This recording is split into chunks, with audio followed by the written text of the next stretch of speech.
Star Citizen have released a MISC Expanse questions and answers going over the top voted and most relevant questions from the community on Star Citizen's latest concept ship, which is a mobile refinery. It was pretty meaty as a sort of questions and answers session that went into a mixture of the details of the ship and refining gameplay and how that looks for the future, so let's take a look at those questions. What are the benefits of using a refinery ship compared to using a station-based refinery? The most obvious benefit is that you have the refinery on site, meaning that you don't have to take long trips to a station all the time. Another benefit is the on-ship refining process is planned to take less time than a station, since you will be in full control of the process.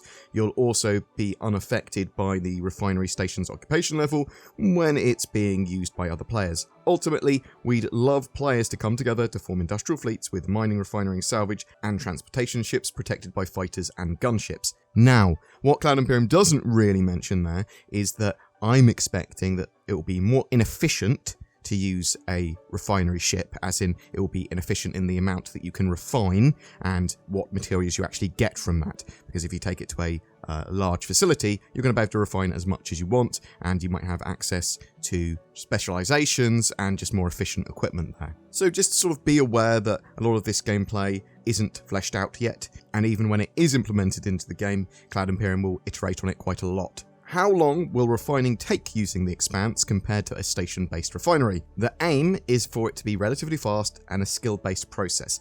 If you know the material you want to refine and you know how to properly process it, you should be much faster than the big refineries. Also, you'll be refining much smaller quantities, globally speaking, per job than a station-based refinery would. Will the Expanse have safe storage for volatile ore? For example, if I put raw quantanium into the Expanse, will the time to destruction stop? No, the Expanse doesn't currently have safe material storage, so volatility would not be bypassed by storing it on board. However, it should halt when the refining process begins. I think that's sort of an interesting one. Like maybe you're doing a big mining operation and you've got in quite a bit of quantanium, and you're like, well, actually, it's too hard to get this quantanium back to a larger facility. We'll need a Expanse or refining ship to process the quantanium as we go, otherwise it's going to explode before we get it there. Will there be a mini game for refining like we have for the other professions, or a plan for the other professions? If so, can you share the details?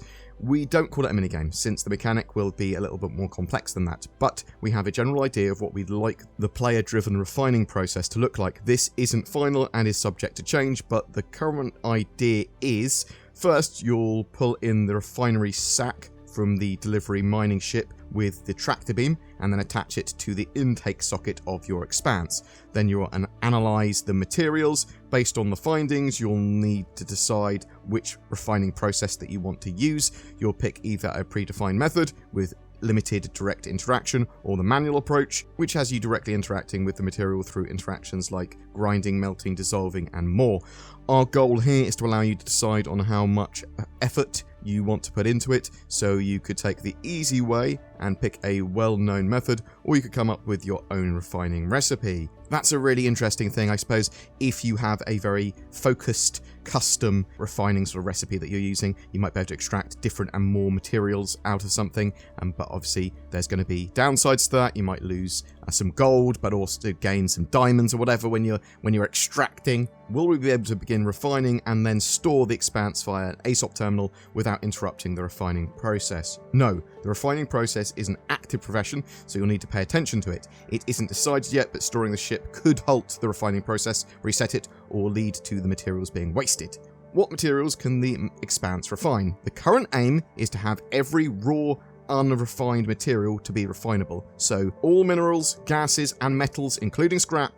We'd also like it to refine gases into fuel.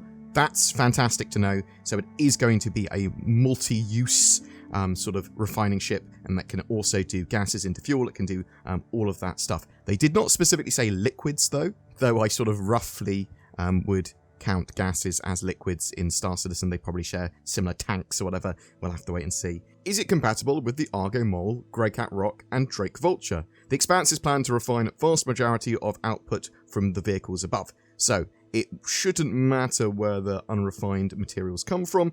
as long as the setup of the refinery matches the material's refining requirements. However, we're still looking into FPS mining and the Grey Cat Rock, as these methods output gems that might need to go through a different process than refining, but either way, they're planned to have a purpose in crafting. Will refining require consumables, fuel, catalysts, reagents, etc.? Refining will likely require some use of power, catalysts, and other reagents. We plan to have your refinery be able to craft catalysts and reagents if you have the proper materials to hand. That is really interesting because they haven't really talked about this sort of stuff before. It looks like you are going to have to buy things to have these different processes going on.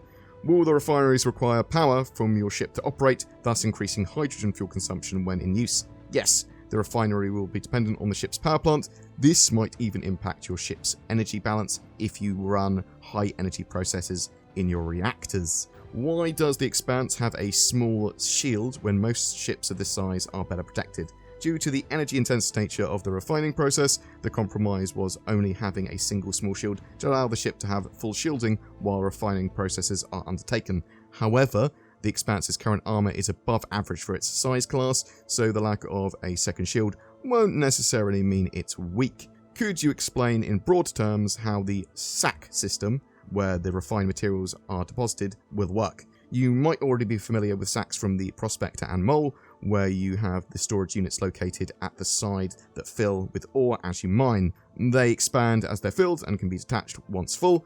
They can then be picked up by another ship, and their contents transferred for further processing. I believe then, and although it's not explicitly stated there, that you could then drop those ore bags again once they've been refined for a cargo ship to come pick up, and then keep the sort of industrial process going on the move. When the Expanse receives raw ore via a container, does it reuse the same container when delivering the refined materials? Are the Expanse's 8-side saddlebags detachable? Yes, we plan to allow players to reuse the sacks that the raw material was brought in and be able to refill them with refined materials. The current process is described below, though could differ upon release. A prospector delivers you a sack of unrefined materials, which you'll then attach to your Expanse's intake socket. You can then either move the contents directly to your reactor or store it in one of the sacks on the side of the Expanse to be refined later. If you directly refine the material, you can move the material back to the original sack via the intake socket. However, you'll first have to rinse the sack to prevent the refined materials from picking up impurities. You can also swap the sack at the intake socket for another one before refining is complete. Be careful though, the intake socket has a very weak connection and will not hold the sack in place during travel. The Expanse's saddlebags are planned to be detachable, so another ship could potentially pick them up. Okay, so they do explain it there. What is the total cargo capacity for refined and needing to be refined material? Can it process 64 SCU worth of ore, but also have an additional 64 SCU in its saddlebags already refined? Like the Prospector and the Mole, the Expanse utilizes the same folding sack design that allows it a second set of pods to be stored on board in a compressed state. By default, there are 8 pods expanded, giving you 64 SCU of capacity, and 8 pods compressed above them, giving you an additional 64 SCU of capacity once the initial 8 pods are detached. This allows the Expanse to stay in place and offload the initial set of pods to a nearby cargo ship and continue refining a second batch. And obviously, I suppose, more and more cargo pods can be brought to you while you're refining. It's one of the things maybe the cargo ship should be doing when it comes back to collect refinables and ore. Is the Expanse allowed to hold any ore in waiting beyond the 6 jobs it can run at once? Because each of its 6 refineries can run a single job or single process if they want. If so, will it automatically start new jobs in waiting without input from the player? We plan to allow you to store some amount of material directly in the reactor or in the attached sacks. However, it will not be refined until you actively start the process. So it is very much, as Cloud Imperium keep on saying, an active process, an active gameplay loop. Is a system being planned to allow players to charge for ore processing, like with refueling, from another player's Starfarer? Yes, we plan to have a selling purchasing system where players are able to sell their unrefined material to the Expanse, which will then be refined and sold on. It will also allow you to add a fee for refining. That's really good to hear because there's going to be a lot of people that want to solo mine. There's going to be a lot of people that want to I want to go out in my Prospector and I want to go mining, and sometimes you're going to be like, I want to call in some support from a little refining ship from the Expanse to come and actually help me do that, because I found a really good area and I don't want to have to keep on traveling here. I do really want to see a robust contract system allowing you to sort of buy and sell and do all these sort of trade processes and crafting processes with other players very easily if you want to. And I'm hoping that eventually NPCs will also be able to do them. Will the ship's tractor beam work in space and in gravity planetside? That is the current plan, yes. So, I thought that was a pretty meaty Q&A on the MISC Expanse. That mobile refinery ship is going to really sort of expand out the game's economy, and these refined materials will eventually make their way into the dynamic universe simulation as they sort of go into the crafting and building of items, ships, and all that sort of jazz, and affect the prices of everything.